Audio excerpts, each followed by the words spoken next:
Ladies and gentlemen, welcome again to Tanner Talks About Stuff That Happened, the podcast where Tanner talks about stuff that happened. I'm Tanner, and I'm going to be talking about stuff that happened today. And today, the stuff that we're going to be talking about is the space race. A period of time between 1947 approximately and the early 1970s, where the United States and the Soviet Union competed with one another to be the first nation to tame the great unknown, the final frontier that is outer space. So, we're going to be talking about that today. Now again, I may sound a little bit weird. I'm still getting over this sickness that was messing with my voice last week. I promise I don't have coronavirus, but still messing with that. But I feel mostly fine, just coughing a little bit. So, pay no mind to my strange, lower than usual voice. So, okay, let's get started. So I often view the space race between the Soviet Union and the United States of America as something like a tennis match. And that's the metaphor that I'm going to be using once we get into the nitty-gritty of the story. So we are going to have fun with that. Let's start. Now, the origins of the space race are rooted in the development of ballistic missiles in the waning years of the Weimar Republic during the early 1930s, which was the republic that existed in Germany before Nazi Germany. To get around the harsh restrictions of military growth cited in the Treaty of Versailles, signed at the end of the First World War, which put very harsh restrictions on Germany's military growth. So Germany began researching ways to invent technology that could replace long-range artillery on the battlefield, which the Treaty of Versailles expressly prohibited, but said nothing about long-range rockets, since rockets were such a new technology at the time. At the onset of World War II, Nazi Germany had recruited hundreds of scientists to further research ballistic missiles. Notably among these was Wernher von Braun, who, though he initially worked for the Nazis, he would play an instrumental part in the eventual landing on the moon by Apollo 11. So these scientists successfully tested the first high-altitude ballistic missiles in 1942 and 1943. These missiles were codenamed Aggregate 4, or A4, before being renamed to the...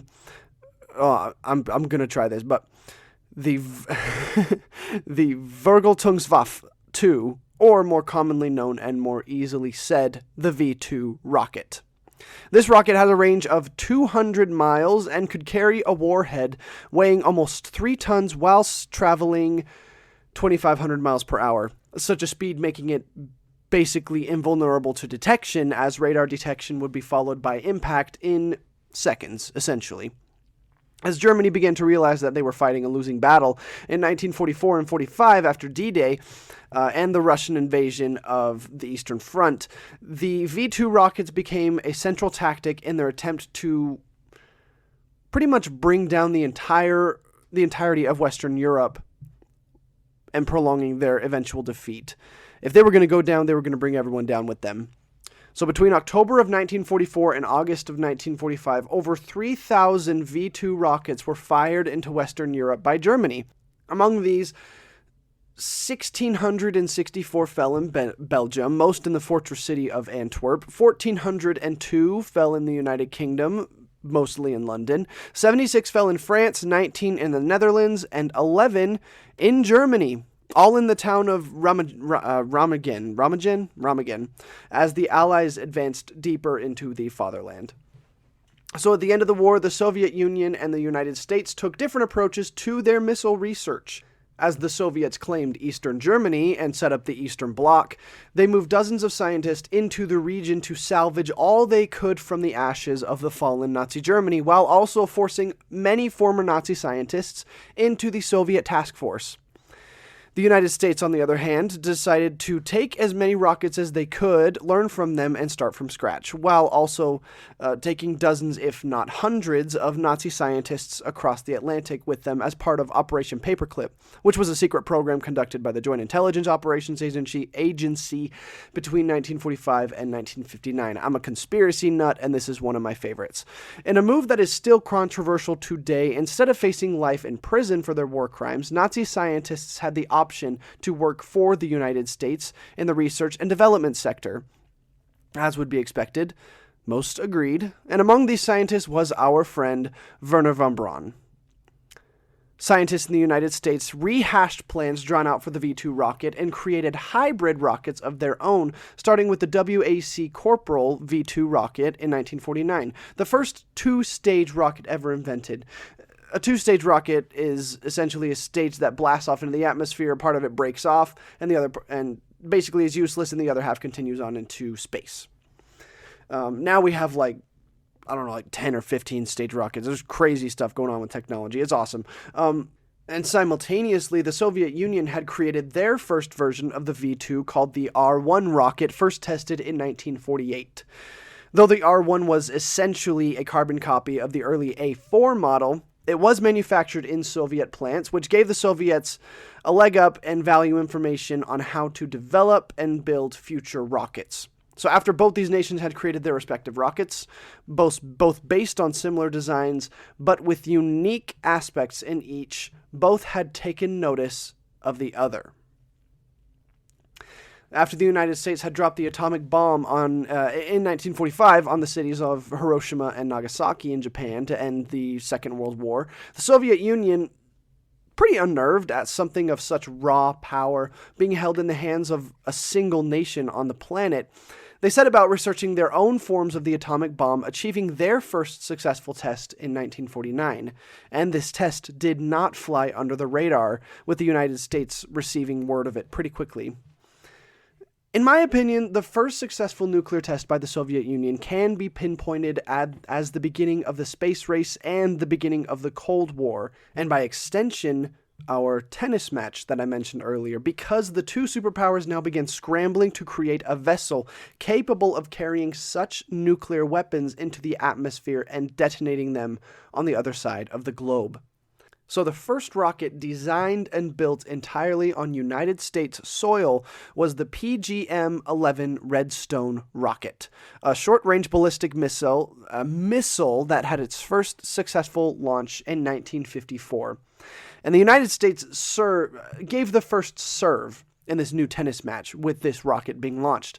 So the Russians responded with the R-7 Semyorka rocket in 1957, 3 years later, the world's first missile capable of intercontinental flight, coining the term Intercontinental Ballistic Missile, or ICBM, a term that's still used today, putting the ball back into the United States court. And learning the progress of the Russian missile program, progress was accelerated on the United States ICBM program, producing the Atlas A, also in 1957. The ball returned to the court of the Soviet Union. So at this point, the Cold War was in full swing, stemming from a mutual distrust between the Soviet Union and the United States following the end of World War II. Economic sanctions and military buildup began circulating globally, with proxy wars occurring across the world for 40 years. A proxy war generally occurs when one nation descends into civil war, kind of a neutral nation, and two larger nations take opposing sides for both factions of the conflict. During the Cold War, the United States and the Soviet Union participated directly in or supported conflicts in Korea, that's a pretty well-known one, Kenya, Vietnam, also a very well-known one, Algeria, Sudan, kind of well-known, Afghanistan, very well-known, Congo, Iraq, Yemen, Eritrea, the Dominican Republic, Chad, and a whole lot of others. So these proxy wars contributed to the competitive nature of the Cold War. Who's best? Who is taking the right side? So these heightened tensions created an attitude of paranoia in both countries, leading to countless spy novels and films, propaganda-laced newspapers, and a feeling that nowhere is safe on both fronts. If you've seen the movie Red Dawn, you know what I'm talking about. These fears were exacerbated significantly in the United States with the launch of Sputnik by the Soviet Union in October of 1957, and arguably the first points scored in the space race tennis match. Sputnik was no more than a small ball, less than 2 feet in diameter and weighing under 200 pounds, with 4 skinny probes trailing behind it, but it was able to transmit a beeping signal back to Earth consistently. It was the first radio satellite to successfully orbit Earth and transmit a signal back to the surface. And the success of the Soviet Union terrified citizens of the United States. Even though it was only capable of sending periodic beeping transmissions back to the surface, for all they knew, it was a spy satellite that the United States did not have the capabilities of countering. This kind of paranoia can be seen in the 1999 film October Sky, which I was forced to watch in 9th grade and ended up really, really enjoying. But with Sputnik now in orbit, the first points of our Cold War tennis match were on the board, and it was now the United States' turn to serve the next volley. And they did. President Eisenhower, panicking under the stress of the fear of the public, ordered the new Project Vanguard to move their launch forward several months, not giving the team enough time to iron out all the kinks in the design of the rocket for the sake of responding to the Russians. On December 6th, Vanguard TV-3, a sphere-shaped satellite very similar to Sputnik, was nestled inside a rocket as it ignited on the famous launch pad at Cape Canaveral, Florida. The engines fired. Fire and smoke erupted from beneath the rocket as it rose several meters, held steady for a moment, and then settled back to the launch pad, causing the engines to rupture and explode, the entire rocket to disintegrate, and the launch pad to remain severely damaged, all happening in front of a live U.S. television audience. The public wasted no time in calling the satellite Flopnik, Stay Putnik, Kaputnik, and and Dudnik, after its predecessor, the now fabled Sputnik. Embarrassed, for obvious reasons, Eisenhower elected for the program that Wernher von Braun had been heading up to launch the next rocket. Von Braun was way ahead of him, ready for a launch in less than 2 months later, with a rocket known as Juno 1. This launch was a success, and on January 31st, 1958, Explorer 1 was dropped into orbit. Making sure to one-up Sputnik, Explorer 1 was not only capable of sending information back to Earth, but was also able to collect data about the radioactive belt circling the planet and send that data back to the planet. 1 year later, Eisenhower created the National Aeronautics and Space Agency, along with the George C. Marshall Space Flight Center, placing Wernher von Braun as its first director. Can you believe that? A former Nazi was the first director of the George C. Marshall Space Flight Center in NASA. A little kind of wild. The president transferred all space-related work to this new agency, putting it pretty inaccessibly out of the hands of the military and into the hands of civilians.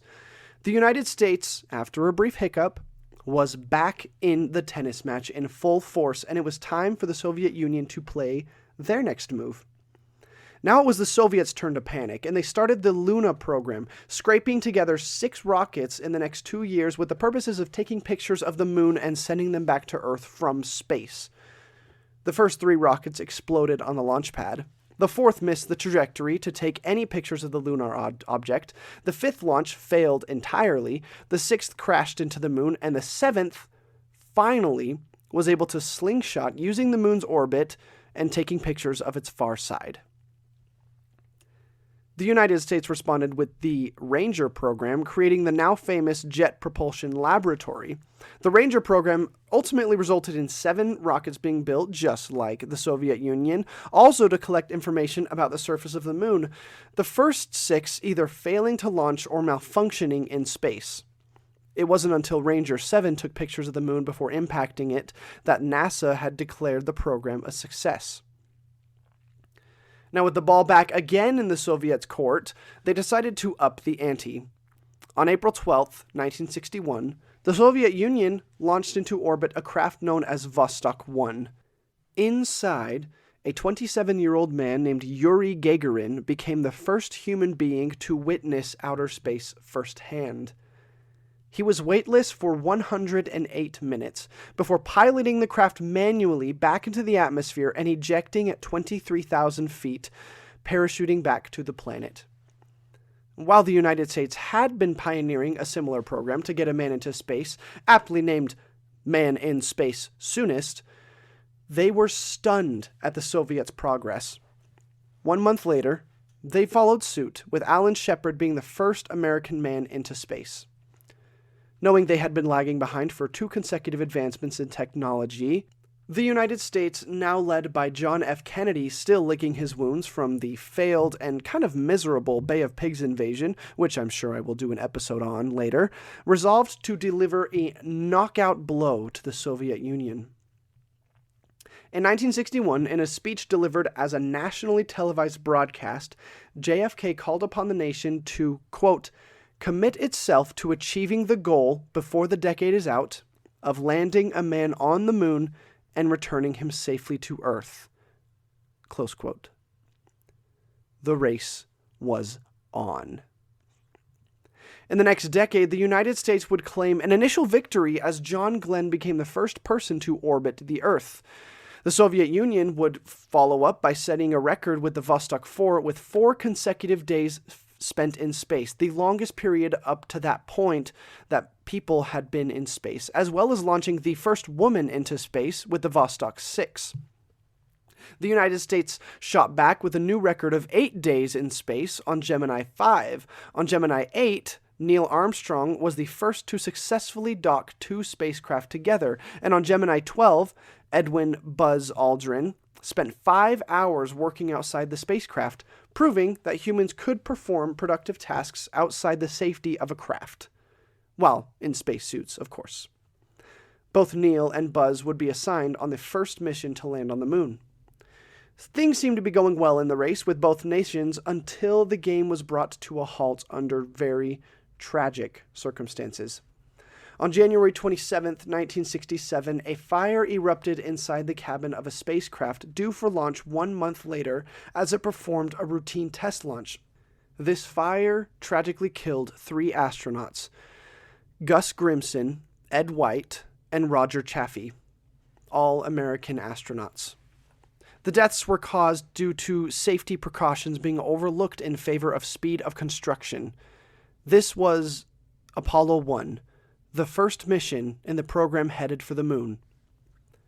4 months later, the pilot of Soyuz 1, a one-man spacecraft, was killed as his spacecraft's solar panels did not deploy, eliciting an emergency landing in which his parachute failed. The craft exploded upon impact with the planet. Both nations halted their progress for a short time. They had been reckless, and now human lives had been the consequence.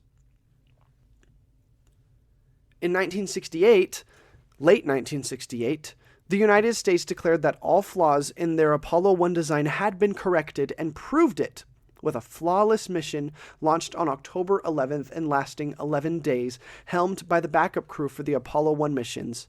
This was Apollo 2.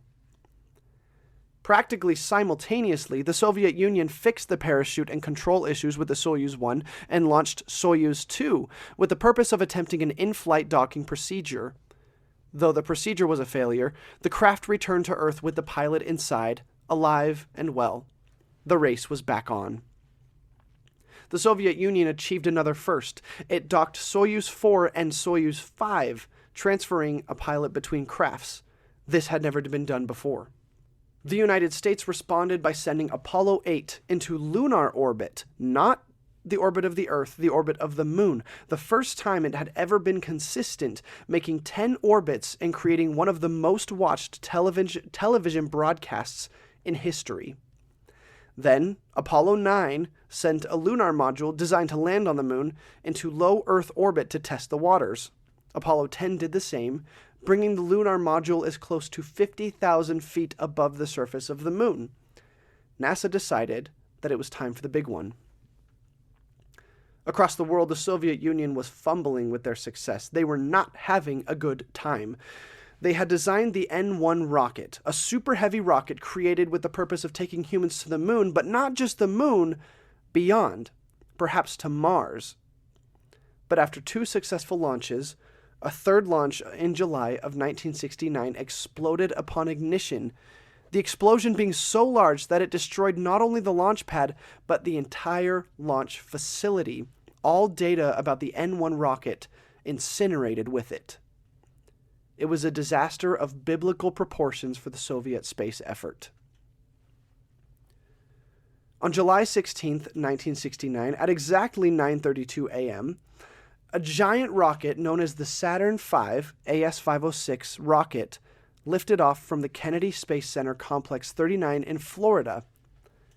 The rocket carried Command Module pilot Michael Collins, Lunar Module pilot Buzz Aldrin, and Commander Neil Armstrong. The team was known as Apollo 11. 3 days later, Apollo 11 established lunar orbit. Neil Armstrong and Buzz Aldrin transferred to the lunar module, which they had nicknamed Eagle, and the two began their descent onto the surface of the moon. At 600 feet, Neil Armstrong took manual control of the lunar module and guided it to a safe landing spot, touching down at 3:17 p.m. Central Time. 6 hours later, they took their time, just to be sure. Neil Armstrong became the first man to set foot on the surface of the moon, obviously saying the words, quote, "That's one small step for man, one giant leap for mankind." Buzz Aldrin followed 20 minutes later. Together, the men spent over 2 hours on the lunar surface before returning to their lunar module in a live television broadcast watched by 1/5 of the entire world population. The next day, the lunar module launched from the moon, becoming the first craft to ever launch from a celestial object. Apollo 11 splashed into the Pacific Ocean on July 24th, 1969. John F. Kennedy had committed the nation to putting a man on the moon and returning him to Earth before January 1st, 1970. Apollo 11 had done it, with 161 days to spare. The landing on the moon effectively brought the space race to an end. The Soviet Union spent the next 7 years attempting to perfect their N-1 rocket, but after 2 more failed launches, they canceled the project, deciding instead to focus on orbital space stations. The United States also launched a space laboratory named Skylab in 1973, and officially, the space race came to an end in July of 1975, when the Soyuz 19 team and the Apollo Command and Service Module team docked and visited one another's crafts, exchanging gifts and kind words at the request of Richard Nixon and Soviet Premier Leonid Brezhnev, creating a temporary thaw in the Cold War. NASA had lost a lot of steam with their political support after landing on the moon. There wasn't much to do after that. And why were we pouring all our money and resources into something we'd already done? With the end of the space race came a loss of public focus on the lunar missions. While NASA launched several missions to the moon after Apollo 11, none achieved the excitement that the first mission had, and NASA discontinued its lunar landings, ending with Apollo 17 in 1972. The Soviet Union never landed a craft on the moon. Eventually, the Cold War would end, and the Americans and Russians would work together on the International Space Station to this day. Now, 70 years after the space race began, knowledge of spaceflight is relatively normal. At any given time, astronauts from all nationalities are living lives miles and miles and miles and miles above our heads, suspended in orbit across the sky. We can only hope that humanity will never get so deep into another dangerous competition that it puts the lives of dozens of astronauts at risk. In one of the last trips to the moon, Apollo 15 left a plaque in the moon dust that survives to this day, named the Fallen Astronaut Memorial, which carries the names of 14 cosmonauts, both from the United States and the USSR. This plaque is a reminder of the perilous game humanity played and the brave men and women who perished trying to tame the final frontier. How's that for a dramatic ending for you? All right, thank you for joining me this week on Tanner Talks About Stuff That Happened, where we talked about the space race. This was a fun one. Tune in next week as we're going to be talking about how the fall of a large city in the southern Balkan states in the 15th century eventually led to the colonization of the Northern American continent. That is going to be a fascinating one, and honestly, I'm excited to talk to you guys about that. So, join me next week as we talk about that. If you enjoy the show, please feel free to leave a very kind, please, review on Apple Podcasts or wherever you listen to podcasts. It really does help us out. It helps us to get more listeners and more people involved with the talking about history and why it's so important. Because it's very important. Thank you again for listening. Tell your friends, tell your family. If you love it, Tell everybody. If you hate it, tell people you hate. I love you guys, and I will see you next week. This is Tanner talking about stuff that happened, signing off.